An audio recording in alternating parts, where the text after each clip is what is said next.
सभी साथियों का स्वागत है आपके अपने YouTube channel MK teaching point में 12,460 शिक्षक भर्ती से संबंधित महत्वपूर्ण चीज़ें हम आपको अवगत कराने चल रहे हैं कि कोर्ट का आर्डर क्या है, सुनवाई का सार क्या है, आगे की रणनीतियां क्या हैं, सारा कुछ स्पष्ट करेंगे।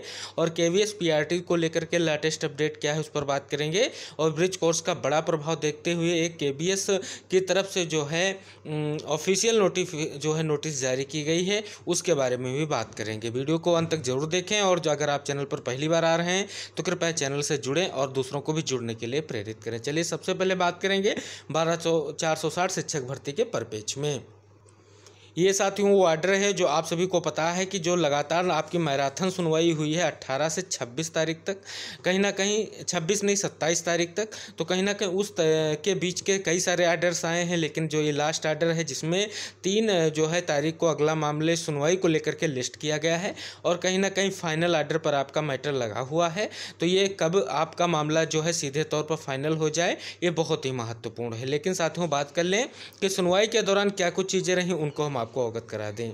साथियों यहाँ पर पॉइंट टू पॉइंट देखें तो स्पष्ट किया जा रहा है कि 12,460 सुनवाई जो है 18 सितंबर से 26 सितंबर तक लगातार हुई है, सभी साथियों को पता है। जिसमें जज साहब के द्वारा विपक्ष के वकीलों से NCTE की guideline, right to education, quality of education, article 14, 15, 16, 21 है, हाई मेरिटोरियस DED, DLED, विशिष्ट VTC, रिफ्रेंसी, इन तमाम मुद्दों पर जो है सवाल जवाब हुए हैं। लेकिन विपक्ष के वकीलों ने सिर्फ और सिर्फ जिला वरीयता की बालखाल निकाली है। जज साहब ने एक भी प्रश्नों का जवाब विपक्ष के वकीलों का नहीं दिया। आइए चलिए साथियों आपको हम पूरा मैटर अवगत कराते हैं कि भर्ती का क्या पूरा मुद्दा है जिसके कारण ये मुद्दा फंसा हुआ है और कहीं ना कहीं जस्टिस इतनी भी बड़ी सुनवाई होने के बावजूद निर्णय नहीं ले पा रहे हैं। साथियों वो लखनऊ हाईकोर्ट में जिस मुकदमे की पिछले 9 दिनों से लगातार सुनवाई हो रही उसके विषय में समझ लीजिए क्या चीज़ें हैं। आपको याद होगा 12,460 भर्ती से रोक हटने के बाद अप्रैल 2018 में आपके जनपद में दोबारा काउंसलिंग होने के बाद BSA ऑफिस पर एक चयन सूची चस्पा की गई थी, जिसमें सोन जनपद के आवेदकों को भी जिले वालों के साथ स्थान दिया गया था। लेकिन 1 मई 2018 को नियुक्ति पत्र मिलने से पहले 9/4/2018 को हाई कोर्ट लखनऊ से 51 के अचयनित लोगों की याचिका पर एक आदेश जारी हुआ कि सोनी जनपद के आवेदकों को अग्रिम आदेशों तक नियुक्ति न दी जाए। जिसके बाद 27 अप्रैल 2018 को सचिव परिषद ने इस आदेश का हवाला देकर एक लेटर भी जारी कर दिया। इसके बाद 1 मई 2018 या उसके 1 या 2 दिन के अंदर ऐसे सभी लोगों को नियुक्ति पत्र मिल गया जिन्होंने अपने BTC ट्रेनिंग वाले जनपद में आवेदन करके चयन सूची में जगह बनाई थी। पॉइंट टू पॉइंट आप चीज़ों को समझते रहिए, सारी चीज़ें आपको क्लियर होती रहेंगी। नियुक्ति के बाद हमारी टीम ने सिंगल जज के यहाँ पार्टी बनकर बात रखने की मंशा जाहिर की, लेकिन अंदर खाने काफ़ी लोगों ने राय की कि हमारी टीम को हर मुकदमे में कूदने का शौक है और हम तमाम आरोप लगाए, जिससे आहत होकर टीम ने नियुक्ति से किसी भी मुद्दे में न उतरने का निर्णय लिया। वक्त का पहिया घूमता गया और सिंगल जज के यहाँ मुकदमा चलता रहा। जज साहब ने 12,460 भर्ती की पूरी चयन सूची को BSA द्वारा आवेदन मांगने की विज्ञप्ति के साथ रद्द कर दिया। हमने पाया कि 12,460 भर्ती के चयन सूची रद्द होने से पहले हर मुद्दे पर अपने विल से निकलकर सारी चीज़ों को रखने वाले कहीं ना कहीं इन चीज़ों पर अपनी बातों को छुपाते नजर आए। काफ़ी इंतजार के बाद जब कोई रास्ता नहीं निकला तो कहीं ना कहीं बात करें तो हमारी जो महत्वपूर्ण टीम थी उसने जो है LP मिश्रा जी को एंगेज किया और कार्यरत अध्यापकों की ओर से 2 स्पेशल अपील दायर की और सिंगल जज के आदेश पर स्टे करा दिया।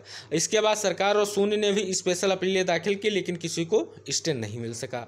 मात्र कार्यरत अध्यापकों को डिस्टर्ब न करने का अंतरिम आदेश बना रहा, जो आज भी कायम है। अब इन्हीं सब अपीलों पर पिछले 9 दिन से मैराथन सुनवाई चल रही है, जिसमें कोर्ट तय नहीं कर पा रहा है कि 12,460 भर्ती की चयन सूची में जिन लोगों का चयन हुआ था वो उत्तर प्रदेश अध्यापक सेवा नियमावली के नियम 14(1) के अनुसार हुआ था अथवा नहीं हुआ था। क्या है धारा 14 उपधारा 1 का नियम 14 उपधारा 1 कहता है कि जिसने जिस जनपद से प्रशिक्षण प्राप्त किया उसे उसी जनपद में नियुक्ति के लिए आवेदन करना होगा। हम सब तो जिस जनपद से प्रशिक्षण लिए उसी में नियुक्ति की, फिर हमारे चयन में क्या दिक्कत है? दिक्कत बस इतनी है कि जो बेंच मुकदमा सुन रहे उसको लगता है कि नियम 14(1) कहता है कि जिसका जिस जनपद का मूल निवास बना है उसको उसी जनपद में आवेदन करना चाहिए। और तथा सभी जनपद के BSA ने जो आवेदन पत्र भरने की विज्ञप्ति निकाली उसमें प्रशिक्षण वाले जिले आवेदन मांगने की बजाय मूल निवास वाले जिले से आवेदन मांगे जाने चाहिए थे। ये है मेन पॉइंट जिसके कारण ये पेच फंसा हुआ है। अगली चीज़ अब यदि जज साहब ने अपना व्यू नहीं बदला तो आपके जनपद में वीएसए की विज्ञप्ति और पूरी चयन सूची रद्द हो जाना तय है। साथियों, बात कर लें कि मूल निवास वाले जिले ही ट्रेनिंग करके नौकरी पाने वालों को लेकर के जो बात की जा रही है, कहीं ना कहीं उसको लेकर के चीज़ें स्पष्ट की गई हैं। अगर जज साहब ने नियम 14(1) को ट्रेनिंग वाले जनपद की जगह मूल निवास को वरीयता देने वाला मान लिया तो सबसे पहले आपके जिले के बीएसए द्वारा जो है आवेदन भरने की विज्ञप्ति जो निकाली गई थी उसे रद्द होगी और साथ साथ पूरी चयन सूची को यहाँ पर स्पष्ट रूप से रद्द किया जाएगा। अगर बात करें ये चीज़ तो सरकार कभी ऐसा नहीं चाहेगी कि भर्ती को दोबारा करना पड़े। अगर बात करें तो इस बिंदु पर कई घंटों का जो है मैराथन बहस जो हुई, लेकिन शायद कोर्ट को पूरी तरह से संतुष्ट नहीं किया जा सका। इसके बाद अंत में कोर्ट पुनः वही मूल निवास वाली ओपिनियन देने लगता है। तो कहीं ना कहीं एक ही पॉइंट है जिसको लेकर के पेच फंसा हुआ है। अब टीम की अगली रणनीति, टीम द्वारा न्यायालय को पुनः जो है अपने तर्कों से कन्विंस करने का प्रयास किया जाएगा। टीम का आप सभी से अनुरोध है कि चाहे वह निर्णय आपके जो है सभी हौसला एकजुटता बनाए रखिए। बहस के अंतिम मिनट तक टीम के अधिवक्ता अपना प्रयास जारी रखेंगे और कहीं ना कहीं कार्यरत शिक्षकों को बचाने का प्रयास किया जाएगा। तो एक इम्पॉर्टेंट अपडेट है कि जो महत्वपूर्ण चीज़ फंसी पड़ी है वो मूल निवास वाली बात है, जिसको लेकर के जो अध्यापक नियमावली का धारा 14 की उपधारा 1 है उसको स्पष्ट नहीं कर पाने के कारण मुद्दा लंबित है। कहीं ना कहीं डेट ली गई है, अगली डेट पे धुआंधार सुनवाई देखने को मिलेगी। 3 तारीख को मामला फाइनल आर्डर पे है, फाइनल आर्डर होगा। अब किस दिशा में मुद्दा बदलेगा ये देखने वाली बात होगी। जो कोर्ट को कन्विंस कर पाएगा उसी के पक्ष में अच्छा फैसला देखने को मिलेगा। तो साथियों, आपको शायद पता चल गया होगा कि जो आपकी कोर्ट आर्डर और सुनवाई सार जो है आपको पता चल गया। आगे की रणनीति यही है कि जितने भी साथी हैं, चाहे वो चयनित हैं, चाहे वो वेटिंग वाले हैं, चाहे आप 51 जनपद के हों, चाहे आप 0 के हों, सभी को प्रयास करना चाहिए जिससे ये मामला जल्द निस्तारित हो। और कहीं ना कहीं सरकार के लेकर के जो स्थितियाँ हैं वो स्पष्ट लगभग हो गई हैं। कहीं ना कहीं इस पर कन्विंस करने को लेकर के चीज़ें स्पष्ट करनी चाहिए और जल्द से जल्द मुद्दे का निस्तारण हो जाना चाहिए। अब बात करें KBS PRT को लेकर के एक महत्वपूर्ण अपडेट आ गई है। साथियों, जैसा कि अभी तक आपको अवगत करा दें, रिजल्ट पेंडिंग चल रहा है KBS PRT का और संशय की स्थितियां यही हैं कि कब रिजल्ट आएगा। हालांकि जो कायस लगाए जाते रहे थे कि जल्द ही रिजल्ट आउट हो जाएगा, अभी कुछ देखने को नहीं मिला है। अब कब तक रिजल्ट आउट होगा ये देखने वाली बात होगी, क्योंकि जो रिक्वेस्ट की गई थी KBS से कि जो है क्लेरिफिकेशन याचिका के निस्तारण तक जो है आर्डर जारी न किया जाए या रिजल्ट जारी न किया जाए, तो कहीं ना कहीं अब उसको लेकर के भी स्थिति स्पष्ट हो गई है।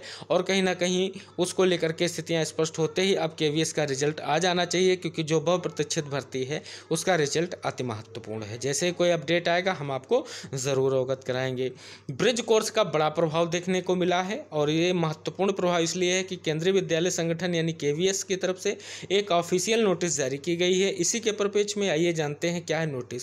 साथियों, ये नोटिस आप सभी साथी देख सकते हैं। लिखा गया है कि कार्यालय आदेश है आपका केंद्रीय विद्यालय संगठन की ओर से जारी किया गया है और कहीं ना कहीं अगर बात करें तो इसमें सीधे तौर पर यह बात की गई है कि विभागीय पदोन्नति समिति की बैठक में संतोषी सिफारिशों के आधार पर इस संभाग के केंद्रीय विद्यालयों में कार्यरत निम्नलिखित शैक्षिक एवं गैर शैक्षिक कर्मचारियों के स्थानीयकरण के प्रस्ताव व विचार के जो है किया गया। लेकिन अगर बात करें तो उल्लेखित कारणों से समिति द्वारा अनुशंसा नहीं की गई है। बात करें तो कई सारे नाम स्पष्ट किए गए हैं।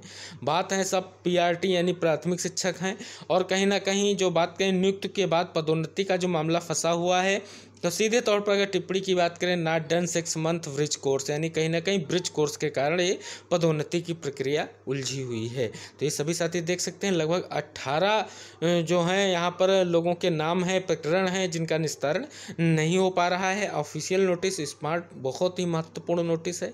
तो कहीं ना कहीं ये नोटिस दिखा रही है कि KVS को जो है ब्रिज कोर्स को लेकर के स्थिति स्पष्ट नहीं हो रही है और कहीं ना कहीं ब्रिज कोर्स वाला मुद्दा अभी भी जो है बहुत ही महत्वपूर्ण बना हुआ है, वरना KVS की तरफ से ऐसी नोटिस नहीं इशू की जाती। पदोन्नति में भी जो है ये मामला निस्तारण की ओर नहीं है, तो कहीं ना कहीं इस पर भी स्थिति स्पष्ट होनी चाहिए। तो साथियों, ये 12460 शिक्षक भर्ती KVS को लेकर के कुछ महत्वपूर्ण चीज़ें थी जिन पर हमने यहाँ पर चर्चा की है। सभी साथियों से निवेदन करेंगे आप वीडियो को अंत तक देखते हुए लाइक शेयर करना ना भूलें और चैनल को सब्सक्राइब करें, बेल आइकन प्रेस करें। मिलते हैं अगली महत्वपूर्ण खबरों के साथ। जय हिंद, टेक केयर, बाय बाय साथियों।